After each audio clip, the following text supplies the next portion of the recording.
subscribe to our YouTube channel and press the bell icon to get the latest updates.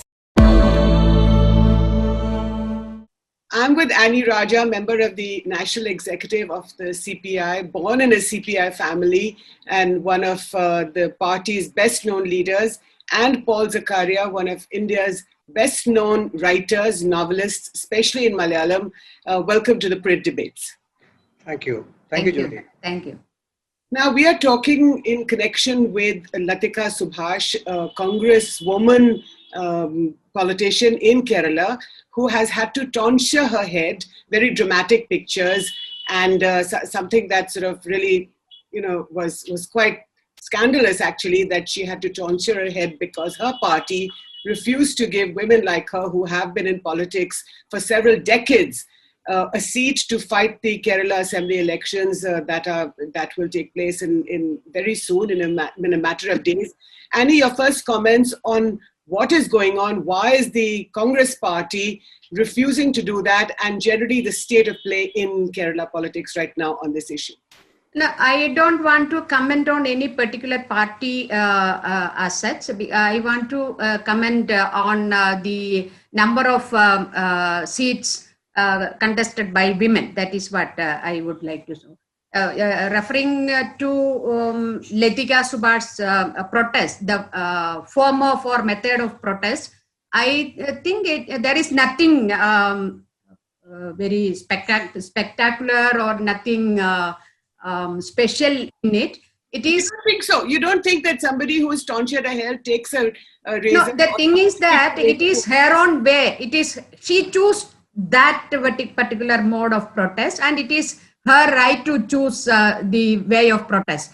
The point here is that as being the leader of Women Mahila Congress, she was also taking up this issue inside the party for a long time.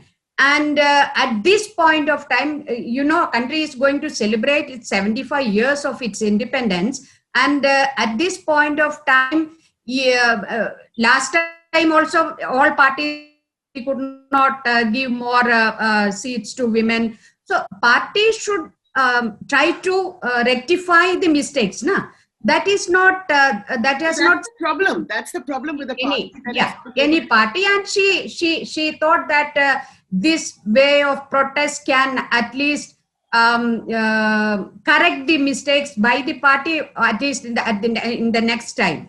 So that is it. And she was trying her level best as a leader of Mahila Congress, and party, she feels that party did not give any heed to her or her organization's just demand. That is what. Paul Zacharia, may I come to you? The fact that a woman could tonsure her head, take a blade or take a razor to her head, and it's a very powerful symbol of renunciation, of exclusion, of, in a sense, of social banishment. I mean, in the Hindu religion, women who are widows, they tonsure their heads. So what do you make of this? Why do you think she had to take such an extreme step? Yeah, I think, Jyoti, she took some sort of an extreme step, because for a woman to tonsure your hair, to remove your hair and become bald, it certainly is, unless you have gone to a place of a holy place and you remove your hair or something, it's a major step. So apparently she thought the way perhaps the bosses in the party bosses, where there must have been a long history of not really heeding whatever she wanted, etc., etc. So I think she took this extreme step, and Annie said maybe that's a way she chose to fight her way. Fight for her position, fight for what she thought was that she deserved, which is a seat to contest in the coming elections. Now, I have my own doubts whether contesting. This is all theoretical things. Is contesting a seat so very important, etc., etc.? That's a different matter. But I think the history of women's presence in politics in Kerala is a very poor history, which Annie herself knows that. I was just looking at some figures, Jyoti. Quickly, I will tell you. Yeah. You see, in the last 65 years, 56, we were a state. Kerala became a state. Since then, in 65 years, there were only 8 women ministers in the Kerala Assembly and 200 men ministers in the Kerala Assembly. So this shows what has been happening in the political realm as far as women is concerned. That is, this is a very fairly clear-cut way of looking at the power structure or the part women has in the political power structure of Kerala. But Yodi, I'll just add one more point. Sure. There was legislation at the local body elections, panchayats and other districts and block level. There is a legislation which said 50% reservation for women, and that has worked beautifully. Annie knows that. Yes. There are brilliant women managing the affairs of at the panchayat level, at the district level, at the block level, etc., etc. Things are going on very smooth. So apparently, what we need is, I'm saying this. What we need is a legislation which says that women should be given such a representation. Well, yeah, well, at the national level, you do have that legislation, We or don't at least have- there is a do we? debate to have There's a debate. 50% reservation for women in parliament. But Annie, if you look at some of the figures, now even in this assembly elections, you have 140 seats, but very, very few women have been given seats. I mean, the CPM has given 12 seats. The CPI, your party, has given 2 seats. The Kerala Congress Money, 1 seat. Congress Party, 9 out of 92. BJP, 12 out of 115. And this is a party that, the BJP at least says that they have 33% reservation in the party. Whether they have it in parliament or not, that's a separate issue right now. But in the left front, Annie, you're part of the left front. Why has the left given such few seats to women? This is what we are also, as women members of the party, we are also actually, it's an internal fight and internal struggle, and we hope that every time we hope that next time it will get corrected and all, but this time also it is not happened. So the thing is that I don't know why you look at all other human development indexes and all, and women have played a very crucial role in all that international recognition for Kerala. But even Ms. Zacharia was saying that about the Panchayati Raj system. The women are extremely well, and I can very well claim that, say that they perform much better than the male panchayat presidents and the women who are handling the panchayat economy or the finance. It is so wonderful, and it is not there. It is not the question of the non-availability of candidates. There are enough women, not only in women organization, but there are women very well politically aware, and they know very efficient in trade union, in banking sector or the professional sectors. Everywhere, even in the youth organization, student organization, we have, the left have, or even Kerala, in all parties have large number of women efficient there, because every time the parties say winnability, efficiency, and all those things, presentability. Do you think women can win if the male chief minister of Kerala, Pinarayi Vijayan, okay, he's from the CPM, not from your party, but he's leading the left front. Yeah. Now, according to him, these are winnable candidates. But do you think that women can also win? See, when you go for a contest, you are not going to get defeated. You are going to win. So the question of winnability or the argument of winnability is, I don't receive or I don't accept that argument, because if you are in a contest, you are contesting to win. So every seat is a winnable seat. It is for the front. It is for not for that candidate. It is for the left front or the UDF or the NDA. It is for the front. So it is the responsibility of the entire front too, whether it is left or front. She is a candidate. It is their responsibility. It is not the individual candidate's responsibility. Right. That's how I look at it. Yeah, absolutely. Paul, what do you make of it? The fact that Gauri Amma, who is 101 years old, she celebrated her 101st birthday last year. Okay, maybe this was the pandemic and therefore Pinarayi Vijayan, the chief minister, did not come personally to participate in her birthday celebrations. But she is widely known across the country as the woman who did not become chief minister of Kerala. Why do you think that happened, and why is it that things have not changed today in a state like Kerala, which is the most progressive state in the country? Yeah, it's a black mark on the left movement. I mean, whatever their political reasons were, we can't go into. It's a lot of rigmarole that went on into it, but apparently they did not want a woman as chief minister, and there were several others who were waiting for that opportunity within their own party's political spectrum. But it's a very shameful chapter in the history in Kerala's political history, as well as in CPM's history. I mean, there is no doubt about it. And that is, of course, it's a kind of singular incident, you can say. But the truth is, as you said, things haven't changed much even after that. As far as Gauri Amma is concerned, there were, as I said, circles within circles and things like that, power struggles, etc., etc.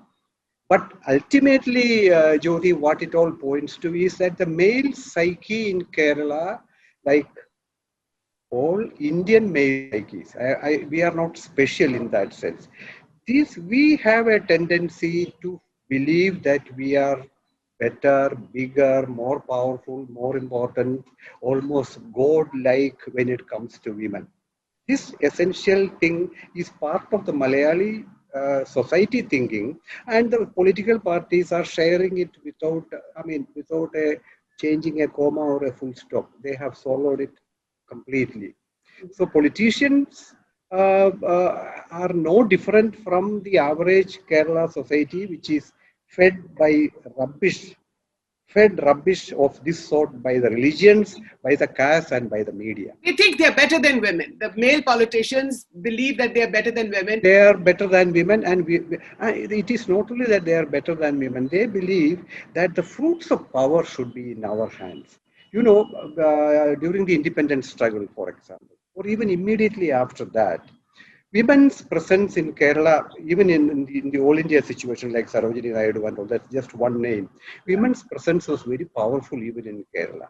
But the moment political power, the first elections came, and you knew that you were going to taste power or you were going to control this whole state and its economy, things changed. They said women can slowly please exit and we are going to take charge. So they want to stop the women in the kitchen and manage the home, but they do not want No, Jyoti, there is another side to it.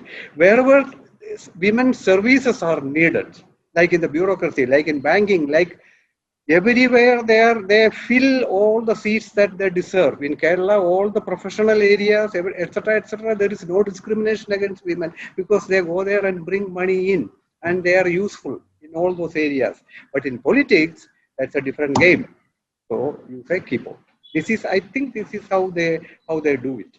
Otherwise, there's no, in police, for example, women are the presence is very good. Annie, what do you think of this? Do you know the fact that women are being kept out of the higher echelons of politics? Like you said, in the local government or in the local bodies, there are enough women doing very well, high achievers. But why is the left front, which is supposed to be in the vanguard of changing, social sort of mores or conservative societies like ours, why is the left front also behaving like any other party, which doesn't have these pretensions? Yeah, before answering to that particular question, I would like to bring in one other point.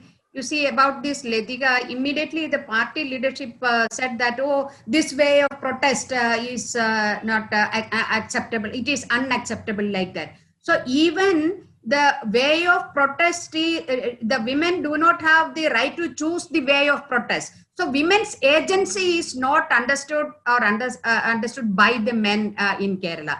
And you see, look at the BJP candidature. They announced the first list, and one national leader announced the state candidates. And in that first list, they said A-class seats. And there is not even a single woman in that. So that means Kerala women, the NDA led by BJP is thinking that Kerala women are B-class and C-class. This is the attitude. And coming to but not much difference with the left front. Okay, you that is what coming to your this thing. Yeah. You see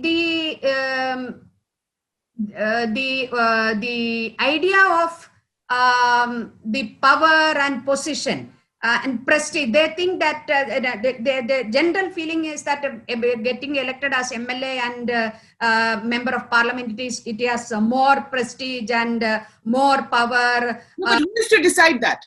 That is what that is the, and there always the, I don't know how to say, there is not thinking that gender sensitivity should be there. And being in communist parties and being as a left front, we must see the international developments and internationally women and young people are coming more and more into the mainstream of politics. And you're saying left front should be much more gender sensitive? Exactly. So that should be understood by the left front in Kerala, and they should be more gender sensitive, and they believe in gender equality, and they are gender sensitive, but practically, in practicality also, it should be Annie, if they believe in gender equality, then they that is what I'm saying. If they believe, but it should be practically also, it should be shown, na? Then only we can say that it is not their hollow claim that they are for gender equality. So why don't women like you, or why don't the women protest against? So do you feel that this is a sham, that what the left front is proclaiming gender equality? No, I don't say, because we are, as I said, there is an internal struggle, inter-party struggle for this. Women are really fighting, and you know how Brinda Karat fought in that their Politburo to bring in more women in party leadership. So that is there. But this is also, I am talking to you frankly, because this is also part of our effort to see that left parties express their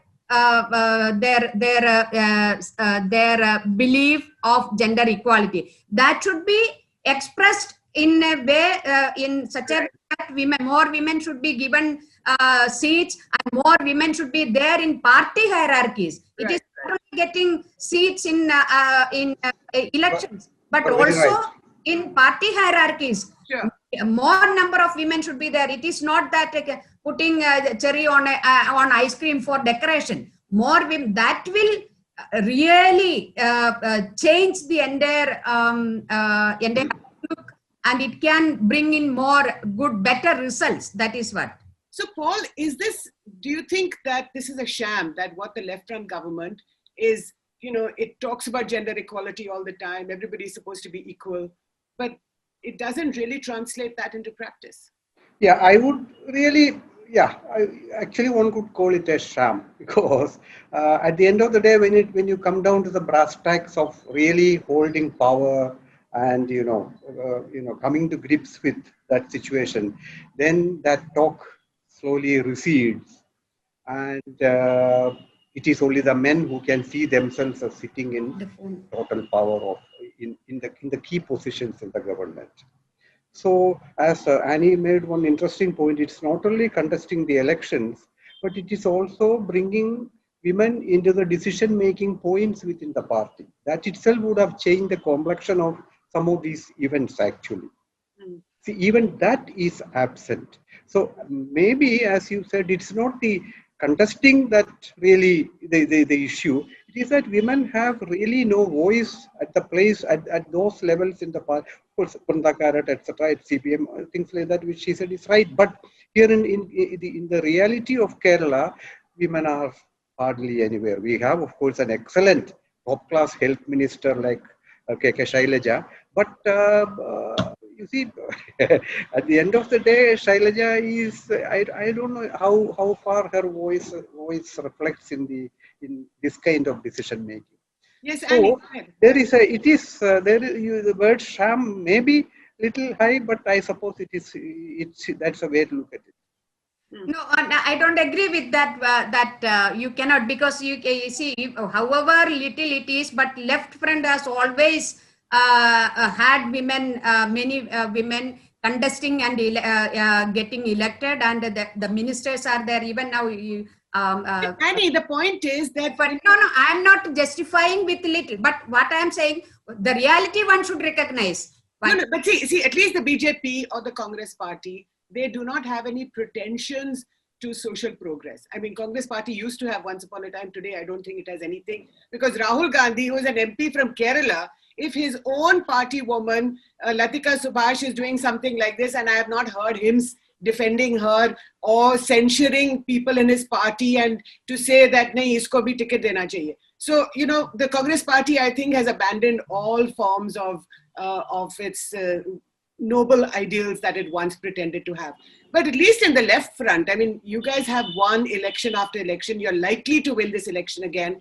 And I'm really surprised that you would not fight for your place in the party. Have you told the chief minister or your own party leaders that this is completely wrong? Yes, that is what I'm saying. That all we have said internally also, and also we expressed our... what is the response to that? They also, because many the district committees have already decided. So there are many. You're being too forgiving, Annie. I think that's the point. No, I am not. I will not. We will continue with this. I can tell you even in our different states, 5 states. It is not only Kerala. Other states also, all fronts. Even in particularly, I am speaking about the left front. Not many women candidates are there. So everywhere women are. It is one thing is very clear, Jyoti. You cannot silence women, and that parties are also realizing it. And that is why. How can I speak to you about left like this openly? Because party also recognize that they have not done justice to the women. But what we are saying, once you recognize that, you corrective measures. What are the corrective measures? You give more seats every time this is happening, limiting it to 10% for 12% like that. So why can't you decide once the election process begins? Yeah, thing should be this many 20%, 25% seats should be for women, and from these seats you should send the names of women also as candidates. So like that, some sort of an affirmative decisions from the leadership should come. That should come from the national leadership itself, so that it can percolate down to the states and districts. That should be there. That is what we are trying. So I think, the fact is that we've been talking about women's, greater women's representation in politics for the longest time. I mean, my point here was that Kerala is at the vanguard of social progress, Paul. But it seems as if Kerala is as socially regressive as the rest of the country. In this matter, we are pretty bad. Let me be very truthful about that, because at least in the political sphere, in the other spheres, as I said, women are pretty well, I will say, utilized wherever they are required. And there is utilized is a terrible word, Paul. Don't say that. And you're in the business of words. Yeah, I say that, I mean, I'm sorry to joke about this, but I always say that women have a safe corridor. Kerala women's safety is an important issue, or it has been. Things are becoming better now. But I always say an employed woman can actually safely go and come, because there's a safe corridor for her. Men have created a corridor because she's bringing money home. So nobody will touch her. It's that kind of, we do have a lot of hypocrisy in this matter. And that will remain. I don't, unless you tackle it at the level of primary education onwards, people are taught that women are equal, their dignity is very much as ours, etc. That is not happening. Okay, let me ask you, Paul, before I let you go, one last question I want to ask you about Sapna Suresh.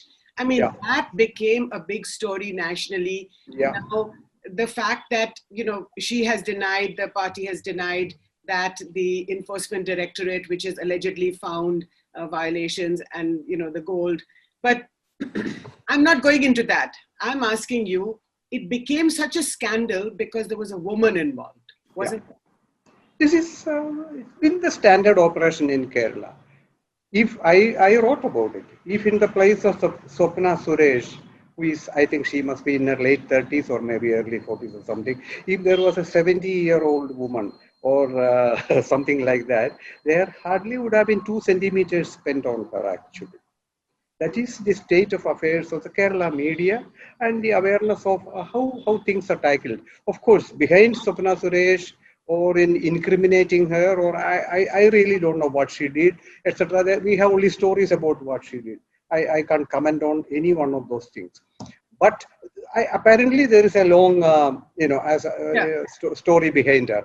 But I think the way women are treated by the media in Kerala, like earlier, there are several examples. I don't even want to mention those names, like Sarisa and all. If the culprit, so-called culprit, if the accused, and in Kerala there's no difference between the accused and the criminal. It's only once you're accused, the media accuses you and finished. So if she is a single woman or a woman and a young woman and good looking, finished. That's the end of the matter. They will not stop until she has been paraded before the cameras almost every day, and the police helps them to do that, etc., etc. So in Sapna Suresh's case, they failed because I think the ED has kept her. Once they took her in, she has never been brought out. But without her photographs, they have worked very hard, I will say. The media worked very, very hard to make things stick. This is so. This is where women face the biggest problem in Kerala. That being targeted by the media, even if there's a shadow of doubt on what you have done. Annie, what do you think? Do you think the fact that I don't a good-looking woman? I don't comment at this point of time about that particular person or that incident. Okay. But your last comments on how the left front, I hope that people are listening. I hope Chief Minister Pinarayi Vijayan is listening. I hope Sitaram Yechuri, the General Secretary of the CPM, is listening, because these are both very powerful men. And I hope that they will not just change their party structures. But Annie, your last comments on this matter. And if you have advice to give your party leaders, give it now. Yeah, ye waqt ki pukar hai. This is, yeah, that is what I am saying. Those parties which ignore the call of the time, they are going to face a lot of difficulties, because it is time that you recognize the question of gender equality, and you be gender sensitive, not only by in words but in actions. That is what we request, or our demand to the parties, particularly of left parties, because if they can't do, then nobody else can do it. So they have to set an example and move forward. Very eloquently spoken, Annie Raja of the CPI. You're not contesting the elections. We wish you were, but we wish you all the best. Your party in fighting in Kerala. Women are contesting. Yeah. In West Bengal and across the country. Paul Zacharia, thank you so much for your time. Thank you, Jyoti. Join the print debates. Bye-bye.